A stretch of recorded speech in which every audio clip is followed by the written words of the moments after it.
Hello viewers, আশা করি সবাই ভালো আছি। আজকে হাজির হয়েছি দ্বিতীয় ক্লাস নিয়ে।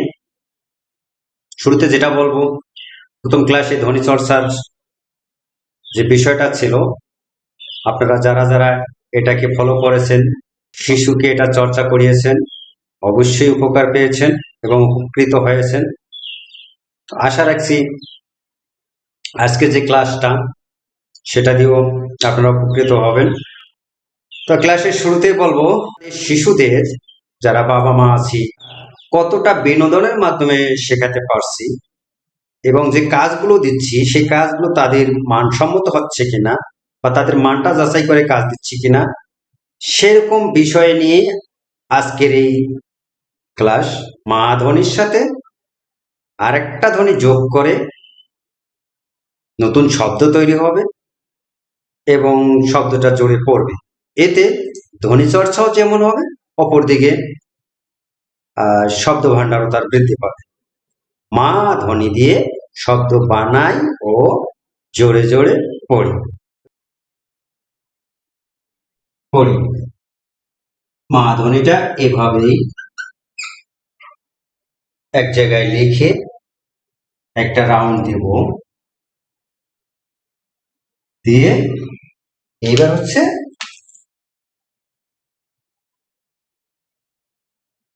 মি।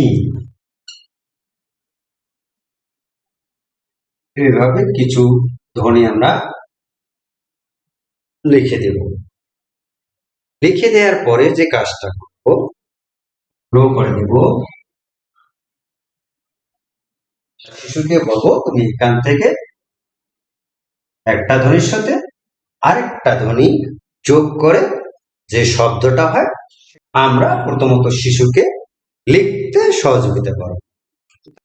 শিশুকে প্রথমে আমরা একটা বুঝিয়ে দেব যে কিভাবে লিখতে হবে। প্রথমে এটাকে গোল দিবে, দিয়ে মা টি, তাহলে এখানে লিখবে মা টি। শিশুকে বলবো একটা শব্দ শেষে একটা কমা দিতে হবে। তারপরে আরেকটাতে গোল দিবে, মা দিয়ে মি, অর্থাৎ শিশুরা লিখবে মা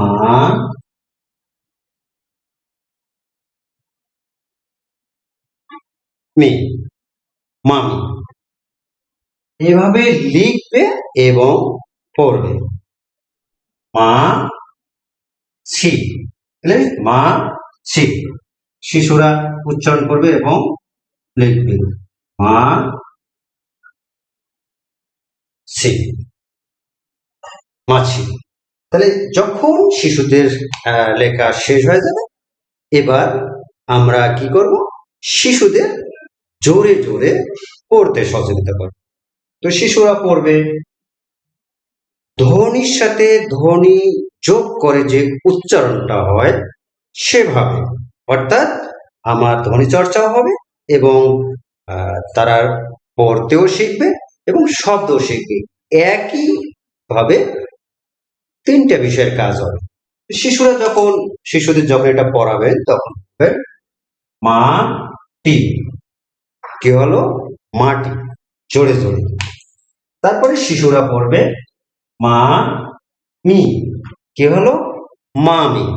মানে এভাবে প্রত্যেকটা শব্দ ধ্বনি সাথে আরেকটা ধ্বনি যোগ করে উচ্চারণটা শিখবে এবং শব্দটাও শিখবে।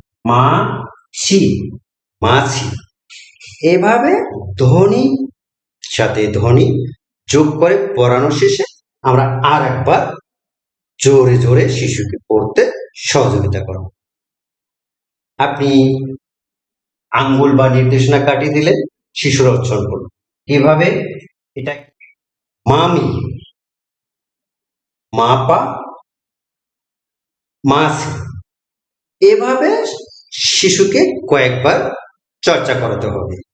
তাহলে শিশুরা যেমন পড়তে আনন্দ পাবে, তেমনি আবার এখান থেকে ধ্বনির সাথে ধ্বনি যোগ করে যে শব্দ হয় সেটা শিখবে এবং নতুন নতুন কিছু শব্দ তারা এখান থেকে শিখে ফেলবে। আপনারা বাসায় অন্য আরেকটা ধ্বনি দিয়ে যুক্ত বর্ণ ছাড়া যে ধ্বনিগুলো দুই বর্ণের সেটা চর্চা করাবেন, তাহলে শিশুরা আনন্দ পাবে এবং উপকৃত হবে। যদি আপনি সঠিক পদ্ধতি অবলম্বন করে, এইরকম কৌশল অবলম্বন করে, আমি বলছি না যে আমার এই কৌশলটাই একবারে চূড়ান্ত কৌশল, আরো বিভিন্ন কৌশল আছে, সেটা অবলম্বন করে, সেটা অনুসরণ করে শিশুকে অনুরূপভাবে শেখালে শিশুরা শিখতে আনন্দ পাবে এবং আগ্রহ নিয়ে আপনার সাথে শিশুরা শিখবে। তো আজকে এই পর্যন্ত, সবাই ভালো থাকবো, সুস্থ থাকবো।